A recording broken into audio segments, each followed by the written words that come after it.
All right, at this time, I'd like to introduce our presenter, Brian Vega. Good morning, Brian. Good morning, Arlen. Thank you. I would like to welcome everybody. I'm very excited to be facilitating this webinar this morning.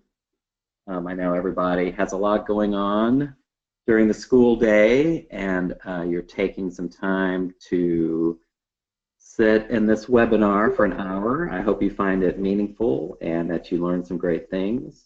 I hope also that you can use this as a time to take care of yourself, maybe relax a little bit, have a cup of coffee, take off your shoes, get comfortable while you learn.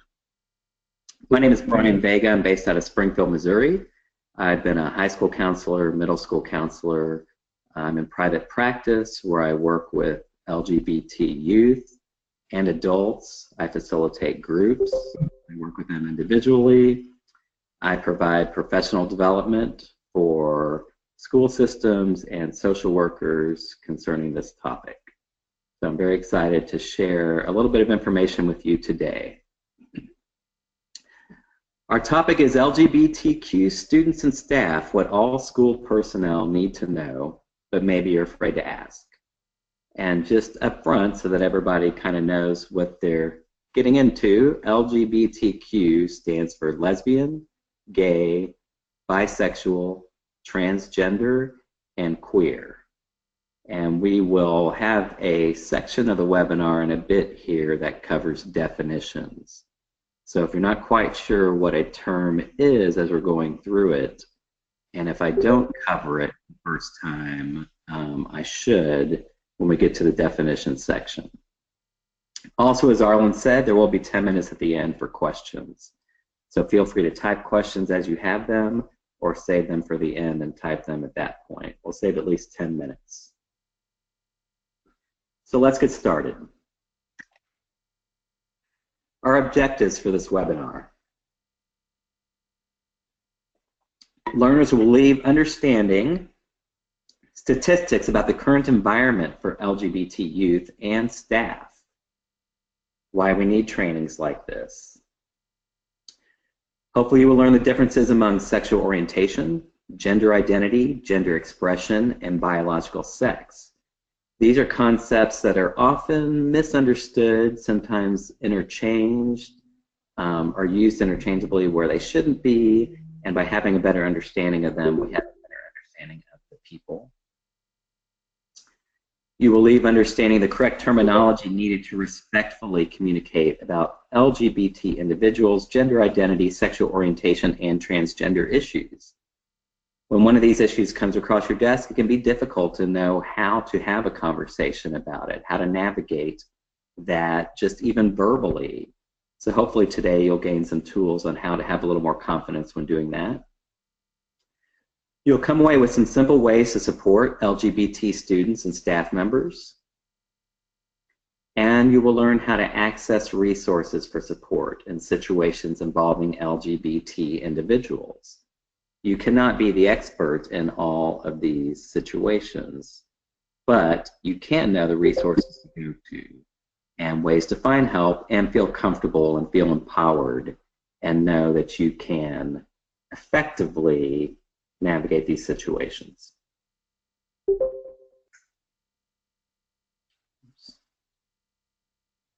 And overall, our objective is to promote equity and cultural responsiveness so that we can be sensitive to the needs of all of our stakeholders. That is usually part of most school improvement plans or district goals. Our non-objectives, and this is just as important as our objectives in this subject matter.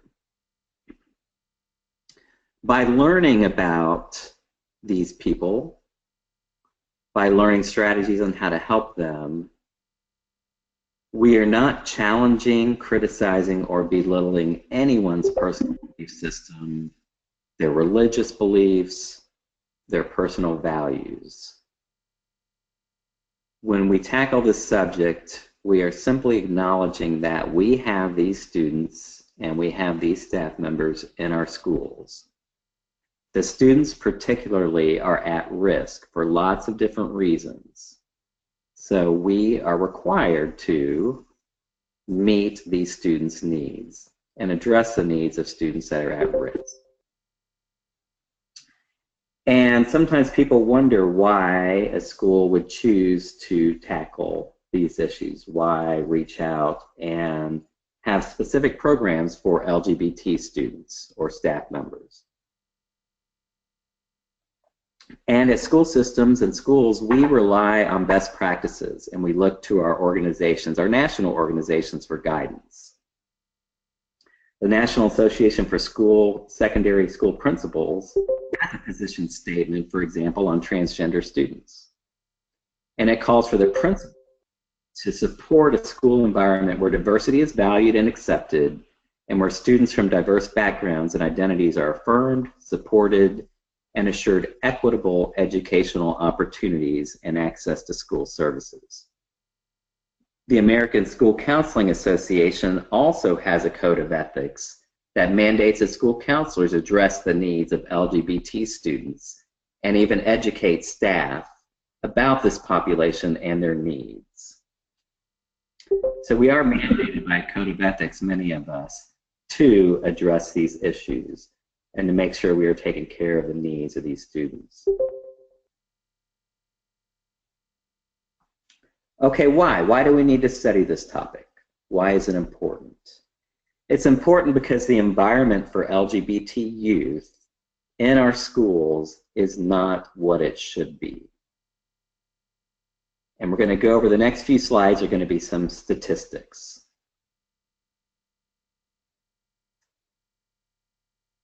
These statistics are based on GLSEN's National School Climate Survey. These particular ones are from the 2015 survey. The 2017 one just concluded, and those results will be available next year. And I'll talk a little bit more about the survey after we look at the statistics.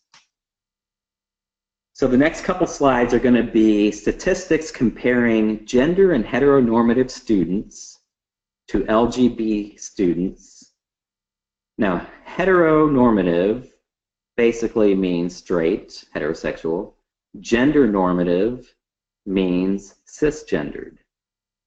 Now, the word cisgendered might be new to some of you. Cisgendered is the opposite of transgender.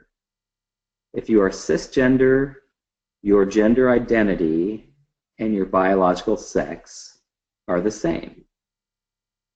Most people are cisgendered.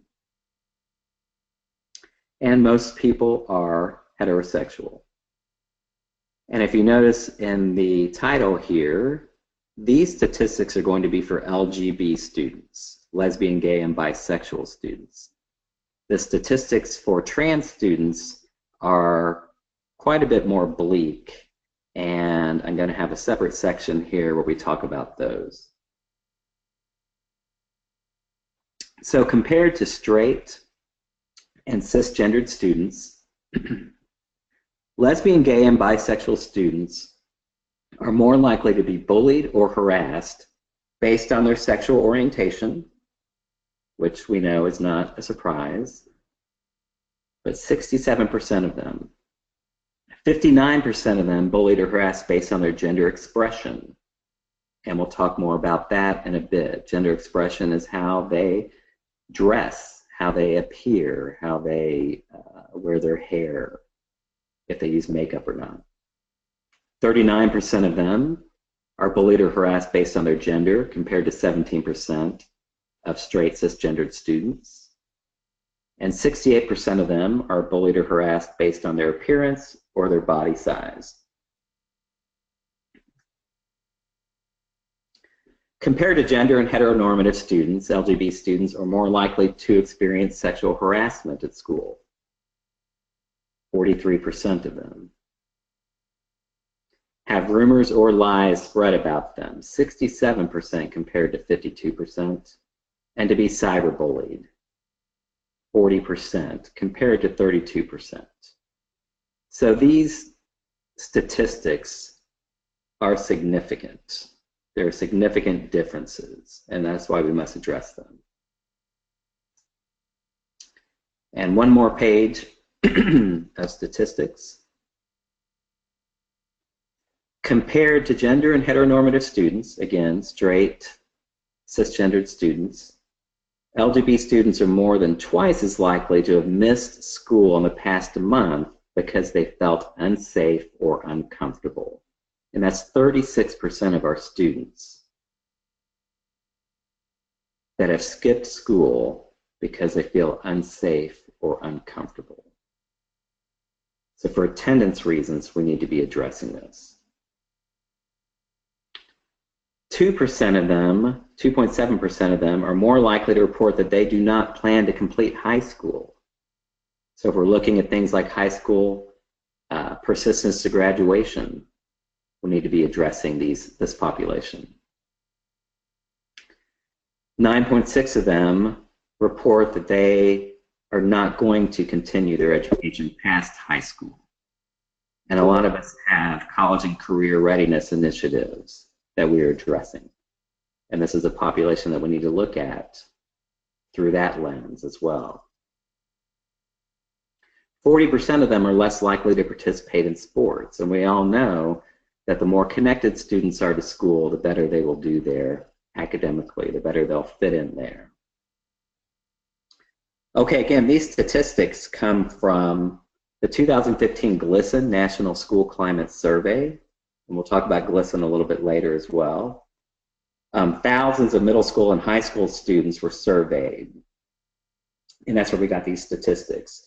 You can Google it and read the full report, which has lots of great and useful information, but just to give you a highlight of their findings, ultimately, they found that supportive educators, LGBT inclusive curriculum, comprehensive anti-bullying policies, and supportive student clubs like GSAs keep students safer at school and help these students feel that services are more equitable.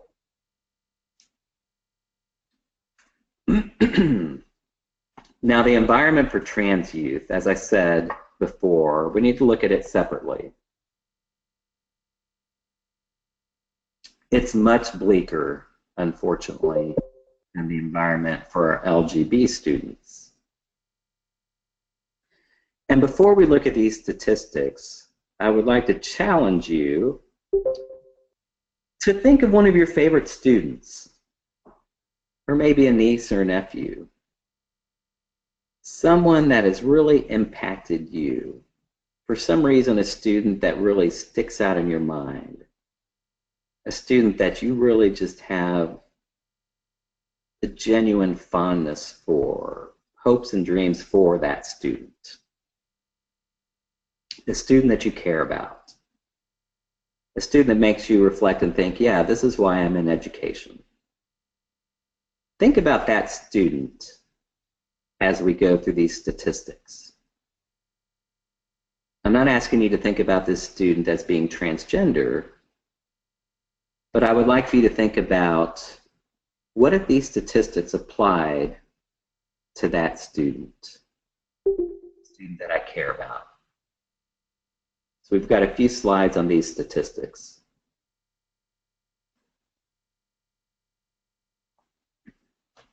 "41% of trans students self-report previous suicide attempts."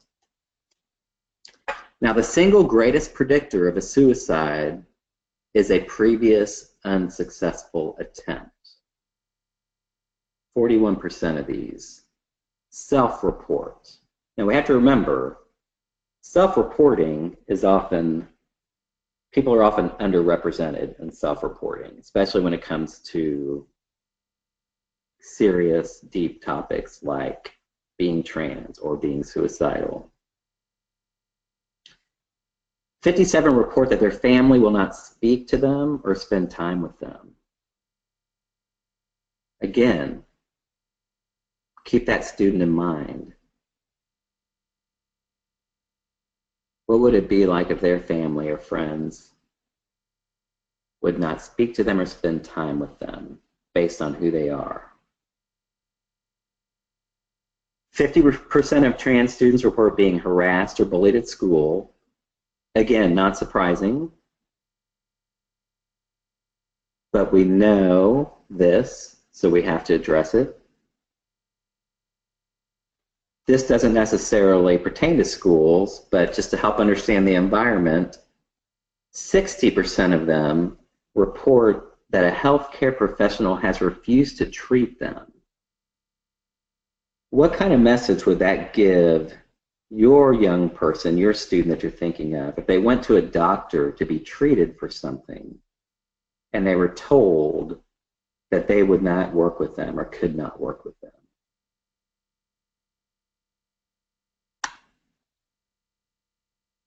Moving on, 70% of trans students reported suffering physical or sexual violence at school. 60% reported being disrespected or harassed by law enforcement. That's not necessarily at school. That could be either an SRO or outside of school. Again, this is just to help understand the environment in which these youth are living. And finally, the last statistics that I included was 69% reported experiencing periods of homelessness. And we all know how that impacts our students. If you were to survey the local teen homeless shelter in your area or the closest one near you, you would find that oftentimes up to 50% of the students there identify as LGBT. And of those 50%, the overwhelming majority report that they are there, they are homeless because they are LGBT.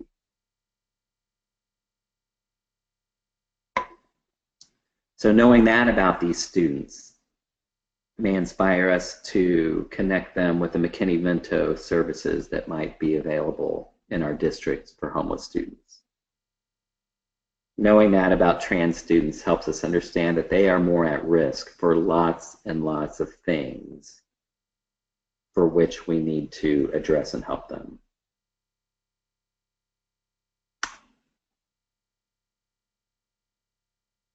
Let's also take a moment to look at the environment for LGBT school staff members. Many of them have personal, professional, and legal fears based on where they are in the United States. Many of them personally are not out to friends or family members for reasons that could be safety reasons, for fears of maybe being rejected, or for fears of even still being abandoned by family members, even if they are adults. And as far as legal fears, this year the Seventh Circuit Court of Appeals ruled that workplace discrimination based on sexual orientation violates federal civil rights laws. Therefore, it is illegal to discriminate in a workplace based on sexual orientation. However, that takes time to trickle down, and unfortunately, teachers are subject to state and local laws. So sometimes those state and local laws are in conflict with federal laws, and it takes time for those to get in sync, sometimes years before things come before a court, and federal and local laws are changed as a result. So the last time I checked, even though the landscape is always changing, in about half the states in the United States, a teacher can be fired just for being gay. Just for being LGBT is grounds, or legal grounds anyway, for them to be fired. There's a good article called Apply to Being a Gay Teacher that The Atlantic published that I have referenced here if you'd like more information about that. The author does a pretty good job describing his fears about coming out at a school. And we also have to remember that these teachers and staff members in lots of schools are immersed in a heteronormative culture. And what I mean by that is a culture where in the workroom teachers can talk about their husband, their wife, their weekend plans, who they're dating, and there is an unconscious bias towards this. It's just how we operate. And some of these staff members that are LGBT, they have to build a wall around themselves and protect themselves because they're not sure who they can come out to. They want to maintain working relationships with their staff members, and they might fear judgment. They might fear isolation. They may fear losing their job. So as a result, they're less connected often to the school and less likely to stay, and less likely for burnout, more likely for burnout, more likely to leave because they're not feeling connected and a part of the school culture based on who they are.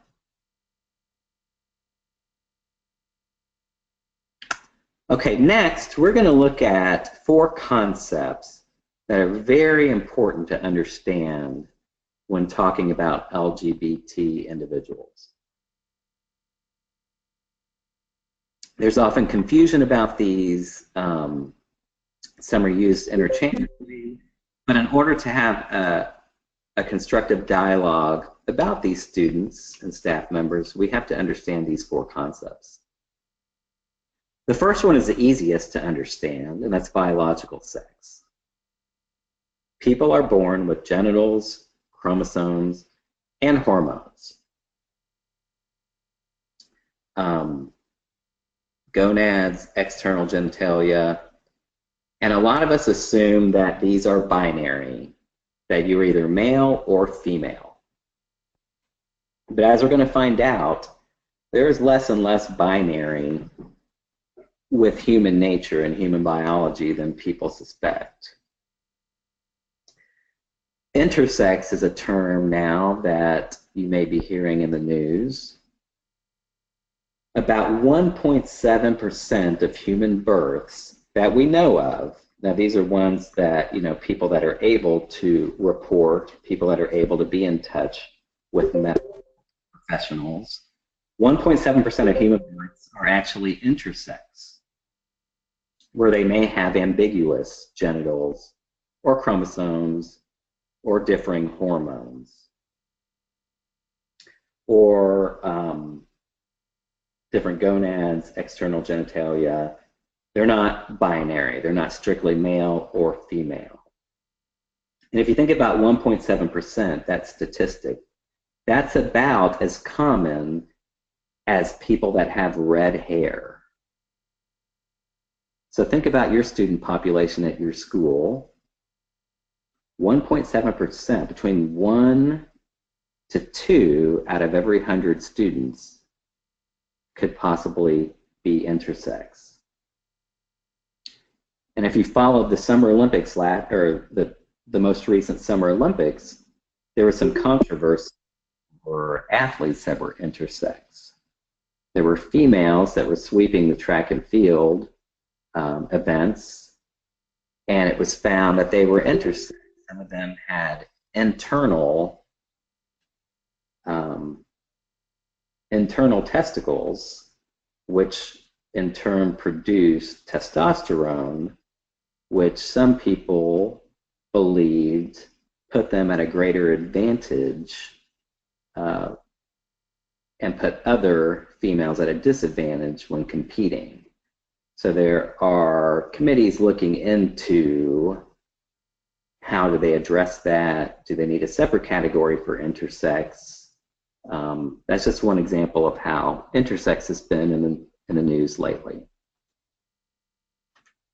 Also, there's controversy surrounding intersex individuals because up until recently, when a child is born with ambiguous external genitalia, doctors often make a decision with the parents and will perform a surgery then and there on an infant and decide which sex they're going to. So now people are looking at that and wondering if that is the most humane thing to do, the proper thing to do, the medically responsible thing to do. So there's also things in the news about intersex right now concerning that. So understanding biological sex is important. Understanding gender identity is important. This is your psychological sense of self. When you close your eyes, how do you feel on the inside? Do you feel like a male? Do you feel like a female? As you walk around in the world, do you feel male or female? We all have this psychological sense of self. If your psychological sense of self corresponds with your biological self, then you are cisgendered. Most of us are cisgendered. If your gender identity, your psychological sense of self, is different than your biological self, you are transgender. And there are people, especially teenagers, that are trying to figure out their identity, that identify as gender fluid. Sometimes they may feel more masculine than feminine. Sometimes they may feel more feminine than masculine. Sometimes they might feel like they're a man on the inside or a boy on the inside. Sometimes they might feel like they're a girl on the inside. So they identify as gender fluid.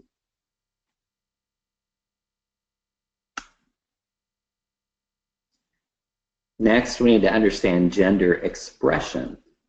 This is the third concept that's important to understand. And this is how people communicate their gender.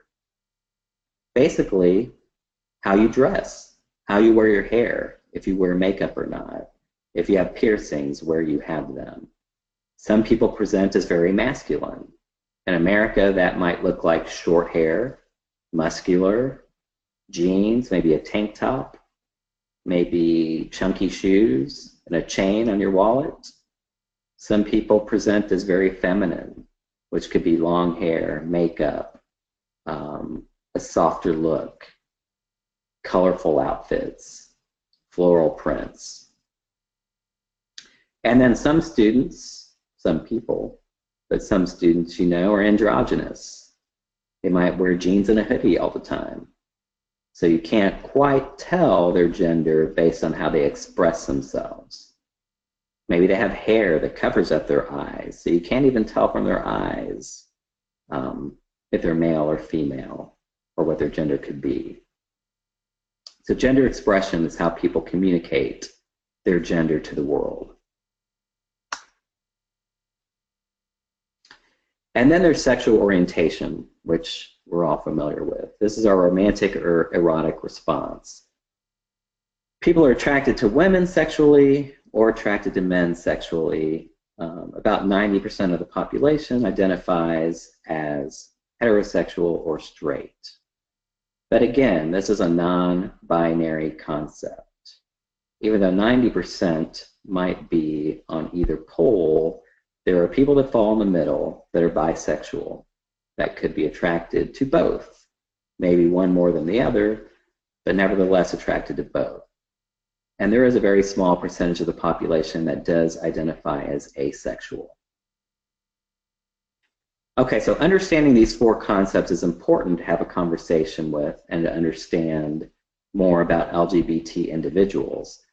And one last important thing to know about these four concepts is that one person can fit anywhere on each of these scales. Just because they are in one place on one scale does not mean you can predict where they will be on the next scale. So there's four scales, so that means there are all different types of configurations that a person can be. For example, let's say someone is born a biological female with female genitals, chromosomes, and hormones. Excuse me. Biologically, we have a female student. Her gender identity, however, may be as a man. Maybe this student is transgender. on the inside feels like a man. Since they were 5 years old, they liked boy toys. They liked wearing shorts and jeans. They didn't like playing with dolls. They liked playing with boys. They felt a connection to boys. They felt like a boy on the inside. And there is research, by the way, which shows that there is a time lapse between the development of the brain when it decides what gender a person is going to be, and the genitalia and external organs when those start developing that determine what gender a person is going to be. There is a time lapse in there, and scientists believe that due to this time lapse, the two do not develop together in sync. This could help explain why people are transgender. So back to the student. Biological female, they identify as a male, so they're transgender. Let's say they express themselves in a very androgynous manner. Hair covering their eyes, hoodies, jeans. Can't really tell much about what gender they are based on what they wear. Let's say a lot of black clothing or gray clothing. So not even colorful. And then let's say this student is attracted to females. So this is a biological female that identifies as a male, so transgender, attracted to females. So this would be a transgender straight male.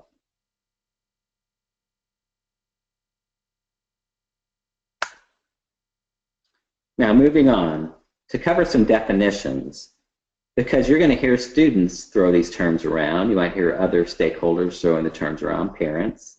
It's important to understand the terms and to use the correct terms. Transgender, again, is when a person whose gender identity is not congruent with their biological sex, as we talked about. A new study this year by the Williams Institute, which is out of the UCLA Law School, states that 0.6% of adults in the United States are transgender, and that's 1.4 million. Cisgender, then, is the opposite, when gender identity is congruent with biological sex. Most people are cisgender.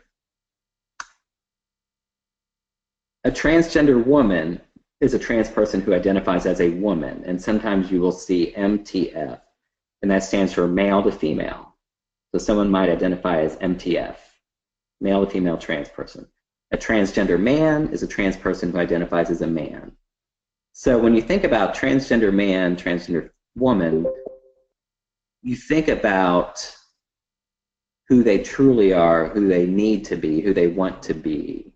A transgender male is someone who on the inside is male, is going to be male, wants to be male, is striving to be male. Transsexual is an older term that used to mean transgender, and the transgender community does not like this term because it sounds overly clinical and it's very misleading as it focuses on sex. It has the word sex in there, transsexual. And being trans does not have much to do with the desire for sex. I have worked with transgender individuals that are in their 50s and 60s, and some of them could care less about ever having sex again in their life. One transgender female that I work with, I love this quote. She's 65. She's just now going through transitioning, which we'll talk about in a moment. And she said, "I just want to be the little old lady in the grocery store that everybody ignores."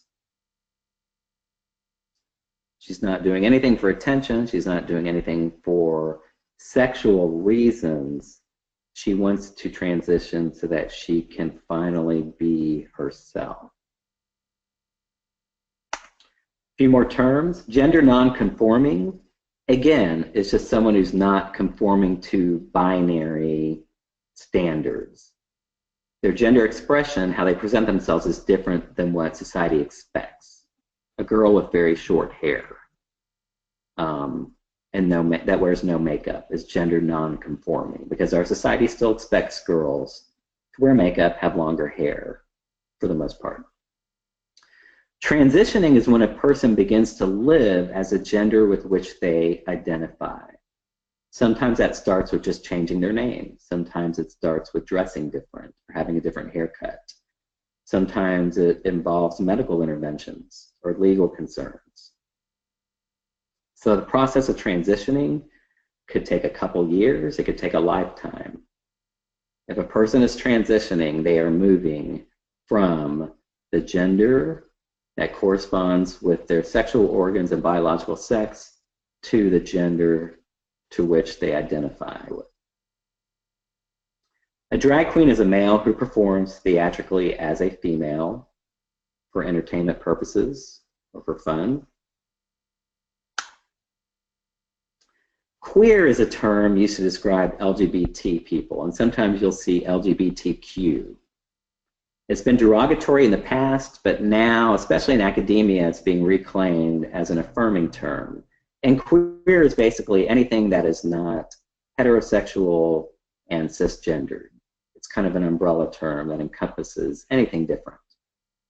Again, non-binary means you don't identify with an either or, male, female, straight, gay, masculine, feminine.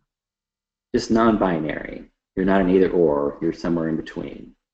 And we did talk about intersex, a term for a combination of chromosomes, gonads, hormones, internal sex organs, and genitals that differ from the two expected patterns of male or female. They used to use the term, or people used to use the term hermaphrodite to describe these people. And now intersex individuals consider that term derogatory and prefer the term intersex.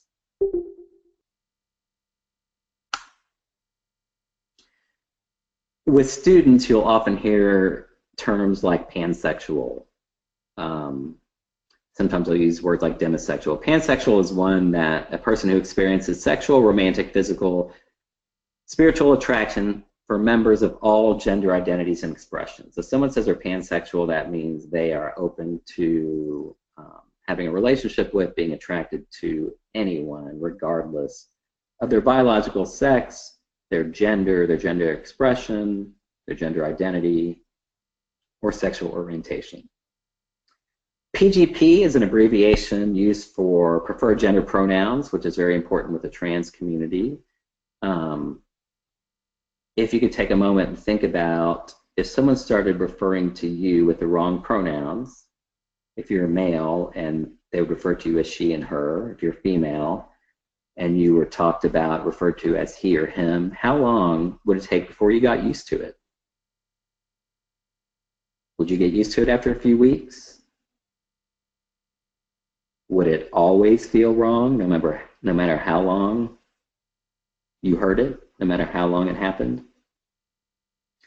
Pronouns are important for transgender people. Polyamorous is a word, too, that teens like to throw around. It's the practice of having ethically honest and consensual non-monogamous relationships, basically having many partners and being open about it. Okay, ways to offer support. There are things you can do in your school that will make a difference, that will offer support to these teens, these students that are at risk. You can never go wrong by doing this. If this is one tool you can add to your tool belt if you haven't had it before, this can help you in any situation, I believe, in life, with a student, with a staff member, with any stakeholder, with your partner at home, with your children. If someone comes to you with something and you're uncomfortable, it scares you, you're not sure how to respond, or even if you do and you just want to let that person feel validated, you can always say, tell me more about that. It lets them go a little bit deeper. It gives them the message that you are interested. And it lets them share a little bit more about who they are, what they're thinking. When they're done with that, then you reflect what you think they're feeling. It feels like you're It could be confused about this. It feels like you're passionate about this. It feels like you're scared about this. It feels like you're excited about this. You just reflect the feeling that you are getting from them, and it helps them feel understood and known and validated. And then always thank them for sharing. 3 important things you can always do. Other ways to offer support: display symbols of support in offices and in the school. Just having one of these stickers in your office. The one on the left is a human rights campaign, which is a national campaign that fights for LGBT rights. The Glisten Safe Space means that you're a place where anyone can talk about anything regarding their sexual orientation or gender. And then the rainbow flag is just a symbol of gay pride. So without saying a word, just having one of these symbols in your office opens the door for all kinds of conversations, can help somebody feel comfortable. Even if they never say anything about it, a student or staff member might see that sticker and know, oh, okay, they're cool with it. They accept me. They accept my child who's gay. They accept my friend who might be trans. It just shows that you are open and accepting. And it means a lot to LGBT students to see this in classrooms and in offices. It makes them feel validated.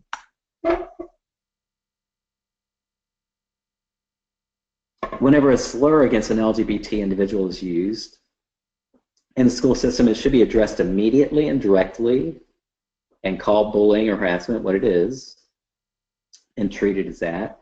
It should be made a teachable moment. I think that we need to take power away from the language by using it. Instead of saying, you know, we're not allowed to harass other students at our school, you can say, we do not say the word faggot here at our school. We do not refer to other students as dykes. You use the language and tell them specifically what is allowed at your school and what is not allowed at your school. Support the targeted student or staff member afterwards, after it's been addressed with. Just check in with them or have the counselor check in with them and see if there's anything else they need. And then hold the offending student accountable through school discipline.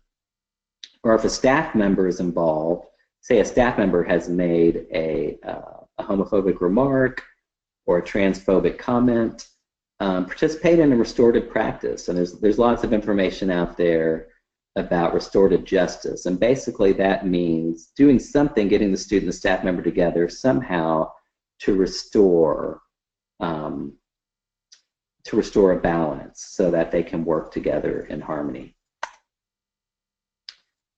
One of the biggest things you can do to help LGBT students is to promote LGBT inclusive school organizations. A lot of high schools have GSAs, Gay Straight Alliances. It's just a group that meets sometimes once a week, sometimes once a month, for gay and straight students, just to look at these issues and topics surrounding LGBT individuals, what kind of problems they might be having, what kind of support they need, what kind of celebrations they might want to share. And below I've listed several other types of groups that schools have. The Equity Project, Glisten, the It Gets Better Project, the Trevor Project, and if you look at youthallies.com, you can find a pretty exhaustive list of organizations that your school could possibly have that support LGBT students. Support LGBT and LGBT supportive faculty and staff. You know, go out of your way to let them know they are accepted, that you appreciate them for who they are. Comment on it. Comment on the fact that you know that they're gay and you think it's good that students have gay role models in the school.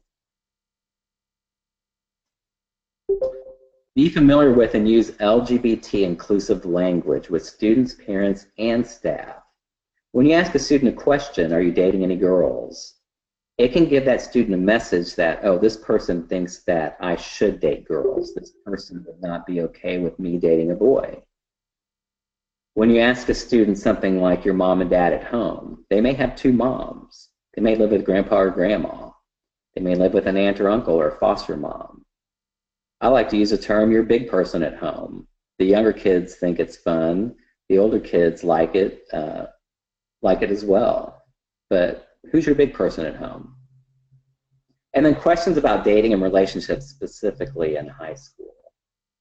Instead of do you have a boyfriend, do you have a girlfriend? That question can be reframed as, are you dating anybody?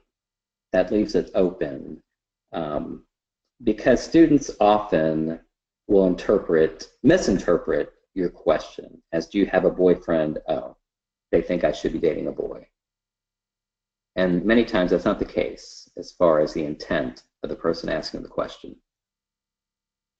Promote inclusive school policies. Anytime your school board is looking at a policy that might say, for example, same-sex benefits, make sure that you speak up about it, that it's important to you. Provide or facilitate professional development.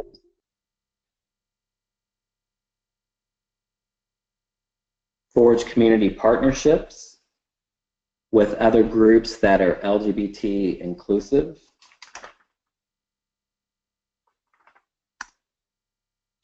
There are lots of LGBT youth centers out there. Finding and knowing where it is and directing families and students to those centers are helpful.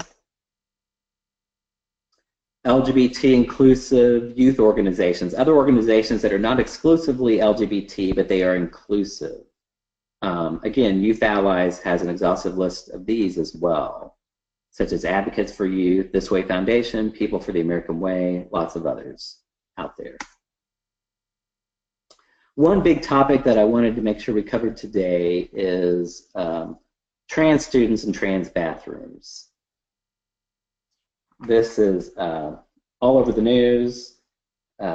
It's scary sometimes for administrators to know what to do with this.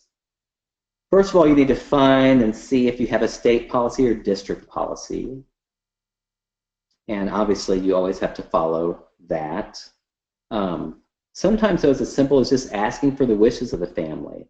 Maybe they just want their student to be called by a new name. Maybe they just want their student to be referred to using affirmative pronouns. Maybe the bathrooms are not an issue or the locker rooms are not an issue. It's not an issue until it's an issue. And some schools, as far as options, some schools will have just a safe bathroom for anyone to use, a single stall for anyone. Or sometimes it's the nurse's bathroom, or they let a transgender student use a staff bathroom. But if you look at model district policies, and this one is from, I believe, the National Association for Secondary School Principals, they state that transgender students have the right to use the restroom and locker room consistent with their gender identity. Meaning if a student identifies as female, they should be allowed to use the female bathroom. If a student identifies as a male, they should be able to use a male bathroom and locker room. And then that school should provide a safe bathroom or a safe space within those bathrooms with maybe a curtain or a door for any student that feels uncomfortable in that bathroom. That is what model policies are going to suggest. That the student has a right to use the restroom and locker room consistent with their gender identity. And then within those bathrooms, there is a safe space for any student who does not feel comfortable. You can find these policies by Googling the Transgender Model District Policy from GLSEN, from genderspectrum.org, or from landalegal.org. Again, this is guidance, and these are good guides to help you when you're having conversations with people in your district about how you should handle it in your school. Obviously, the district will decide, but these can guide you. Local resources, making sure you know. There's many churches out there now that are accepting. There's gay community centers. know the names of good therapists, and counselors are a great resource for you to go to, and ask them to develop an LGBT resource page on the school website. They probably already know these things, or they could easily find them or have connections. And then national resources, these are some of the big ones that you can access, and they have model district policies. GLSEN alone, GLSEN, has more information than you would ever need on this topic. GLAD is a good one. PFLAG, or for parents, families, and friends, lesbians and gays. Lambda Legal has all the legal information you could ever want about LGBT individuals, and the Human Rights Campaign is another great national one. Sorry I'm rushing through this. I just wanted to make sure we have time for our questions.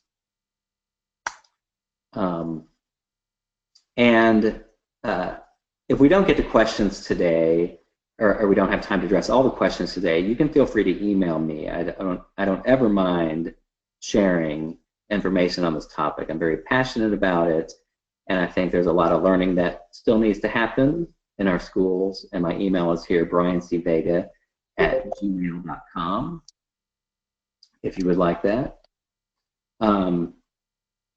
And there was one question that was already asked to Arlen that I would like to address before I look at the other questions here. It was about a student coming to a school and the parents not wanting the school to tell the school to share with staff, with other students, that the student was transgender. And, you know, again, there's not always laws that cover this. But if we're looking for guidance, the National Association for Secondary School Principals says that transgender status, a student's legal name, and the sex that was assigned to them at birth is considered confidential under FERPA laws. So according to the NASSP, if a student is transgender, their legal name on their birth certificate and the sex assigned at birth is information that is considered confidential under FERPA. And if the family does not want it released, it should not be released. Again, that's not legal. That is what this national organization is suggesting is a best practice. Okay, I hope these are things that were helpful. Just quickly, a few other things that you could do that I forgot to mention that could be helpful is to regularly administer school climate surveys, and when you do so, include an LGBT concerns. Make sure you denote that. When you invite motivational speakers to meetings for staff, try to find some that are LGBT. It might not be about being LGBT, but it is bringing in somebody, and that adds another dimension to their talk.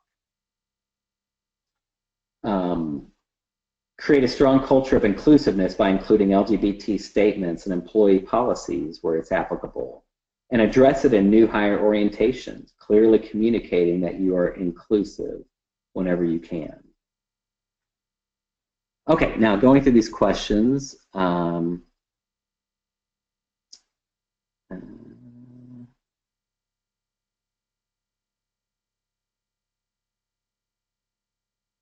The symbols, you can get them online, a lot of times free. You can contact those organizations, or you can buy them on Amazon. You can get like little bumper stickers, or you can even just print them off onto labels. Their resource Right. This is Arlen here. I think the question was if anyone does post these symbols, where do they put them around the school? Oh, where do they put them? Oh, I think counselors' offices, assistant principals' offices, even teachers in their classrooms. The schools I've been at, I've offered them to teachers, and you know, a lot of times a large percentage will just have one somewhere near their desk or near their phone, you know, just somewhere on the wall. An effective club for LGBT students, GSAs, gay straight alliances. You can Google that and get all kinds of information. There's tons of high schools now across the U.S. have a GSA, a gay straight alliance, and it will give you some guidance on how to set that up and policies on the best way to do that. Okay, if a student who identifies as transgender is over 18 years old and wants to use the locker room consistent with their gender identity, but their parents do not agree, what do you recommend? If they are over 18 years old, I would recommend doing what the student requests. However, I would not do that without having the student and parents come in for a conversation, because the parent is still a stakeholder. So, you know, counselors, I think, would be a good person to help facilitate the conversation, help you facilitate that if needed, just to look at what are everyone's needs and what are their wants. Okay, do we always get our wants? No, but we need to get our needs met. You know, for a parent, for the student, what is your need? What is your want? Maybe we can't get all of our wants met. Maybe we agree on some needs. Advice there. Did we hear correctly that legal name and sex listed on the birth certificate? Okay, yes. Legal name and sex listed on the birth certificate are confidential according to FERPA. Now that is according to the NASSP, the National Association for Secondary School Principals. Again, that is not, I do not know if that is a law. That is how it is being interpreted by the NASSP, you know, by this national organization. You know, these are national organizations that we look to for guidance, and we base what we do by what they have given us, you know, hoping that those are best practices. And again, you know, all of that will ultimately be decided in courts. But until that happens, we try to find best practices and use those. And that's what, for one example, that's what they are recommending.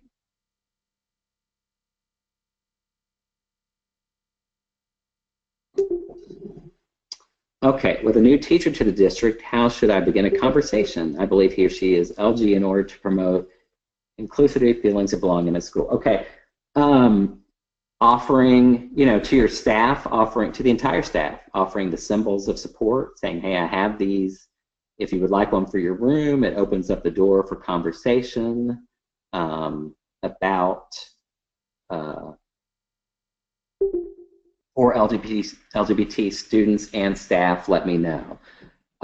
When talking to that student or that staff, or any staff, you know, when you're inviting them to things, say you and your significant other, sometimes just by using inclusive language, you are giving that staff member a very strong message that the door is open for them to communicate back with you. I hope that helps with that question. And it looks like we have about a minute left. As far as printing my slides, that I don't know if Arlen has any. Yeah, I Brian, don't know how you. if you want to send me the final PowerPoint, I will turn it into a PDF and I can share it out with everybody when I share the recording. Yeah, I can do that. Okay, great.